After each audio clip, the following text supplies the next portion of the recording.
राधिका एक प्यारी और मेहनती लड़की होती है, पर वो बहुत मोटी होती है, इतनी कि वजन मापने वाली मशीन भी टूट जाती है।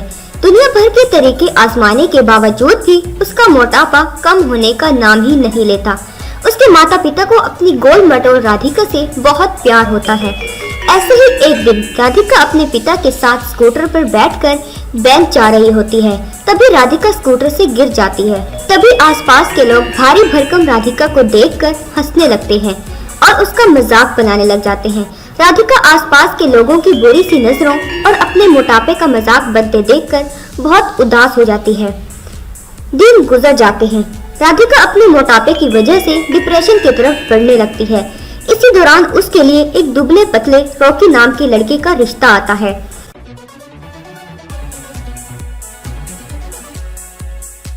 दोनों के परिवार वाले कुछ ही समय के बाद उन दोनों की शादी करवा देते हैं।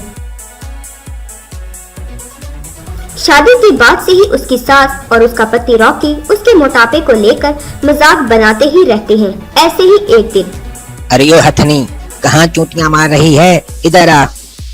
ऐसे क्यों बोल रही है सासू माँ, मैं आपको हथनी नजर आती हूँ?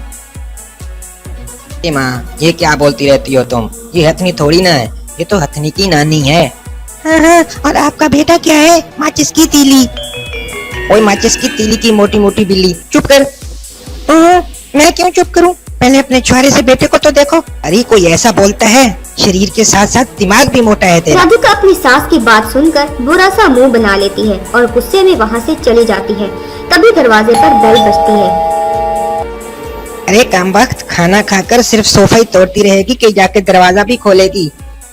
हाँ, जाती हूँ सासू माँ। रॉकी अपने दोस्त महेश के साथ घर पहुंचता है।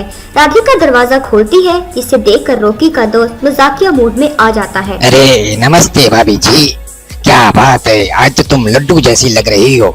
है नजर ना लगे किसी की। नमस्ते, अभी किसी सूखे बांस से कम नहीं लग रहे देवर जी। आप लोग बैठे, मैं चाय नाश्ता लेकर आती हूँ। अरे दोस्त, आज तक हाथी और चींटी की कहानी सुनी थी, आज तो मैंने देख भी ली। तुम्हारी जोड़ी तो ऊपर वाले ने बड़ी फुर्सत में लिखी होगी। अरे यार, क्यों मजाक कर रहे हो खामखा? अरे महेश भाई, तो खामखा बुरा मान गया। मैं तो बस हाथी और चींटी की कहानी की बात कर रहा था। अरे यार, क्या किस्मत लेकर आया हूँ। ये गोलगप्पा जैसी बीवी मुझे ही मिलनी थी क्या? कैसा छुआरे जैसा पति मिला है मुझे। मेरा मजाक उड़ाते थे, कुछ भी नहीं बोल रहा। अरे लीजिए लीजिए, ये नाश्ता कीजिए बातों के साथ साथ। हाँ, मेरा तो हो गया भाभी जी। ठीक है भाई रॉकी, मिलते हैं बहुत जल्द। इस तरह महेश जलती हुई आग में घी डालकर चला जाता है। रॉकी और राधिका का रवैया एक भयंकर झगड़े का रूप ले लेता है। दोनों के बीच मोटे पतले को लेकर काफी बहस हो जाती है, जिसके कारण राधिका अपना ससुराल छोड़ देती है और वादा करती है कि वो अब पतली होकर दिखाएगी। इस इरादे के साथ अपनी राधिका मैके पहुंच जाती है। अम्मा बाबा, मैं अब उस घर में वापस नहीं जाऊंगी। वो सारे वहाँ मेरे मोटापे का मजाक उड़ाते हैं। मेरा पति भी मजाक उड़ाता है, मैं कोई इतनी मोटी हूँ। अरे बेटा रो मत, ये तू जूस पी, चिप्स खा और मजे कर, टेंशन नहीं लेनी। बाबा, ये चिप्स और कोल्ड ड्रिंक मुझे नहीं खाने, इन्हें हटाओ यहाँ से। यही मेरे मोटे के कारण है। अब से सारा जंक फूड अवॉइड और एक बैलेंस डाइट शुरू। क्या?